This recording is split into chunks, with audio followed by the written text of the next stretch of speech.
नमस्कार दोस्तों, इंसान इंस्पायरिंग स्टोरीज में आपका स्वागत है। दोस्तों, क्या आपने कभी सोचा है कि अकेले रहने की ताकत क्या होती है?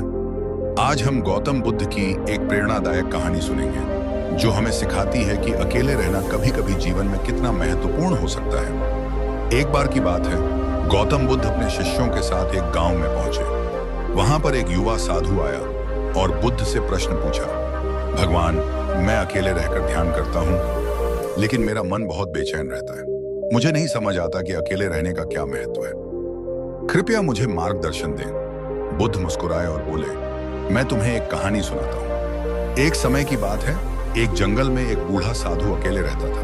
वह ध्यान और साधना में लीन रहता था, लेकिन उसके चारों ओर के लोग उसे देखकर हैरान थे कि वह इतनी शांति से अकेले कैसे रह सकता है। एक दिन एक युवक उसके पास आया और पूछा, आप यहाँ अकेले रहते हैं, क्या आपको कभी डर नहीं लगता?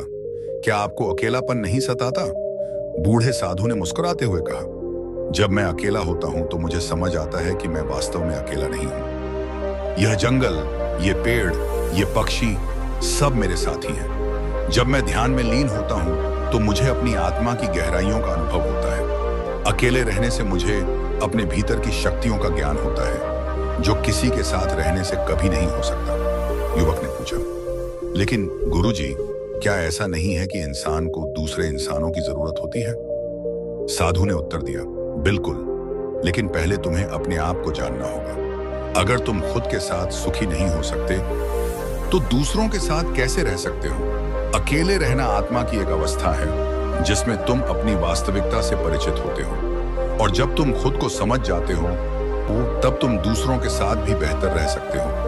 बुद्ध ने कहानी समाप्त की और साधु की ओर देखा। अकेले रहना कोई कठिनाई नहीं है, बल्कि यह एक अवसर है खुद को जानने का। जब तुम अपने आप में शांति पा लेते हो तो दुनिया की कोई भी स्थिति तुम्हें विचलित नहीं कर सकती।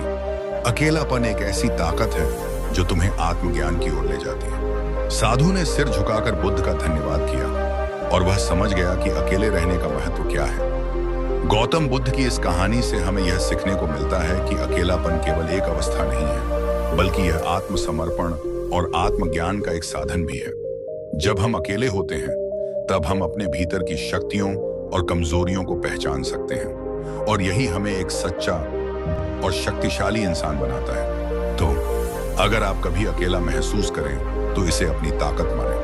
यह वह समय हो सकता है जब आप अपने आप को सबसे अच्छे से समझ सकते हैं और जीवन में नई दिशा पा सकते हैं। तो दोस्तों, मुझे उम्मीद है आपको इस वीडियो से बहुत कुछ सीखने को मिला होगा। वीडियो अगर अच्छी लगी हो तो वीडियो को लाइक और कमेंट्स करें और चैनल को सब्सक्राइब करें।